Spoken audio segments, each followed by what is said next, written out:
the AI in malware analysis. We are going to talk about what is malware analysis, what are the type of the malware analysis, what are the tools you are going to use, and what is the process you have to use it. Also, we are going to talk about the challenges you might face and some case studies. When we talk about malware, I need you to understand that malware is part of two words. Mal, which means malicious, where is the end of the word software, and this is why we call it malware.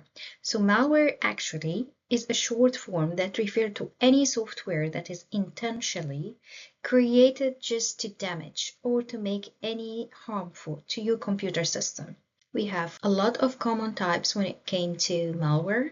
It might be a virus, it might be ransomware, it might be spyware, Trojan, adware, or even a worm. So we know that when we talk about a virus, it's going to replicate itself and it's going to spread.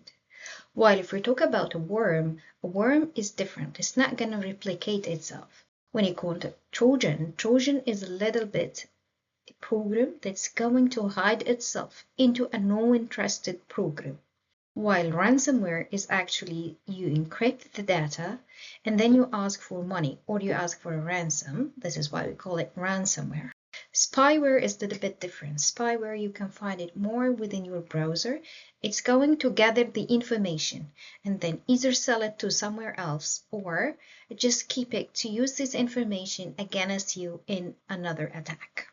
Adware is when you find an advertisement is coming with the best interest that you know. So if you go for Facebook for a little bit of pages and then or groups, or you go for your browser searching for anything, then all of a sudden you go back to Facebook, you will find that you are being directed by a specific campaign of advertising that matched what you were searching for. This is what we call it adware. So what is malware analysis then? It's going to be examination of any software, and we need to end up understanding is that a normal program or this program by its behavior will cause a bad impact on my system. So the impacts here that's happening on your system, this is what you need to understanding by as an output of your malware analysis.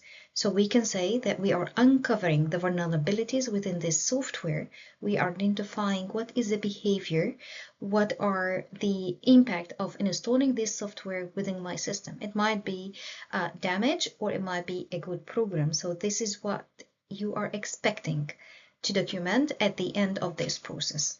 Why is that important? It's very important because currently everything now is computerized.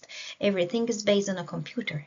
Then if you do malware analysis, you are going to prevent that from spreading within your system, or even you are going to identify vulnerability, then you're going to help the software system to do batches later on. You are going to ask the companies to identify which batches is even useful and which one need to be installed in a pilot first, and they identify is that matching any backdoor, because we do have a lot of open source softwares now in the market. So you need to understand which level you can trust and what actually the impacts if you decided to install those, so that you have a full system and full vulnerability vision for the installed software that you are going to do. Let's talk about the types of the malware analysis. So we have a lot of types, but the main types is static analysis, dynamic analysis, and hybrid analysis. So the first one is static analysis. In static analysis, you are going to examine the code.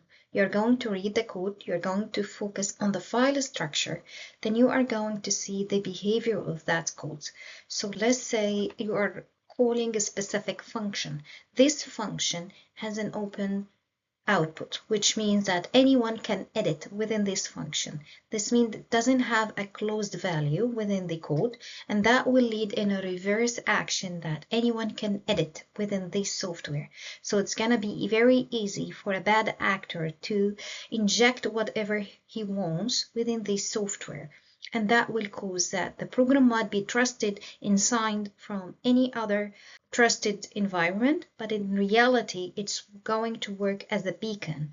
Same file like host file that we find it injected and being attached to an email once you download it is trusted for Windows, but in reality, it's a malware because it was edited. This is not the trust file that being signed from Microsoft.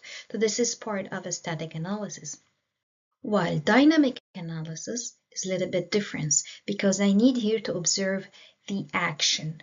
I have to take the file to a sandbox. I will take this file and will run it, but in an isolated environment, and then I will see what the behavior will be. So you find those type of analysis mainly in your EDR. So most of the files, if you open it and you find that, for example, Defender is putting a hold on that file, that means this file has been taken to the sandbox to run, to understand to which level it's going to be harmful, or it's just a false positive and it's a good program, so he is going to release it back for you. But if it's observed that this is a real malware due to its behavior on the sandbox, then your EDR will not let you download this program at all in your system. It's going to either stop it or it's going to delete it completely from your environment. So it depends on your configuration, but they are going to observe that after executing the file within an isolated environment. You also have the ability to do a hybrid analysis. Hybrid analysis when you combine both methods together. So this is a good for more comprehensive and understanding of the malware, and we do that in an isolated environment. It's very important if you have a file and you think this is a real ransomware to take it away and put it in an isolated environment and then give a chance for your engineers to check it statically and at the same time run it in the isolated environment so that you understand what actually the behavior that's happening after running this program. To be able to do that, there are several tools that you need to use. So for static analysis, we use IDA Pro, we use Hex Editor, we use Grada. Static analysis especially, you have to have a base of programming because you are going to read it by your own. Some programs has an AI embedded, so it's going to help you, but at the end you have to have a little bit of understanding of programming. While dynamic analysis tools is computerized, pure computerized. So then when you use it, we can use something like Kaku. It's a sandbox nature, by the way, so it's going to run that for you. You can use a Wireshark. Wireshark will let you understand the behavior on the network level. That will allow you to understanding, but on a network level, not on details. Also, if you're using a hybrid tool, we can use a hybrid analysis platform that's going to integrate both the dynamic and the static techniques, like Joe Sandbox. So this is something we use it also for hybrid analysis tool. To go through the process, you have several steps you have to go through. So number one, collect your malware sample, understand the infrastructure you have to the network. And then number two, start to do preliminary analysis, which means a quick scan, read it, the nature of the malware, how it's going to work. Then you have to do another step, which is in-depth analysis. You have to understand the static and the dynamic methods that's going to be used against your system. You have to understand the whole behavior, the full behavior that's going to be executed against your system if you run this file. Finally, whatever you find, you have to document it in details, identifying the vulnerabilities and know what actually you are exploiting against your system.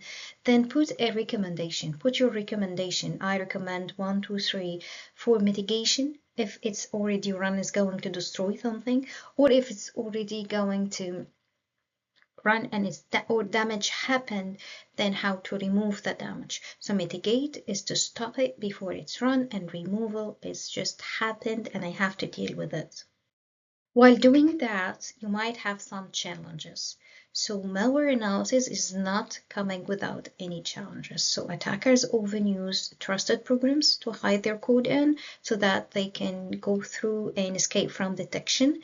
And usually they use a trusted Microsoft files, software files, or system files to hide. And some advanced malware can be highly complex, can need an expert to deal with. It's not just a normal human to deal with, or even a junior position to deal with. And this is why we start noticing that the EDR is start integrating with AI to make it more and more matching with the complexity that we start seeing within the malware. Additionally, the process can be carrying some risks. So you have to do, while you're doing your malware analysis, you might need to go up with what if condition, which we call it like the process, the resources.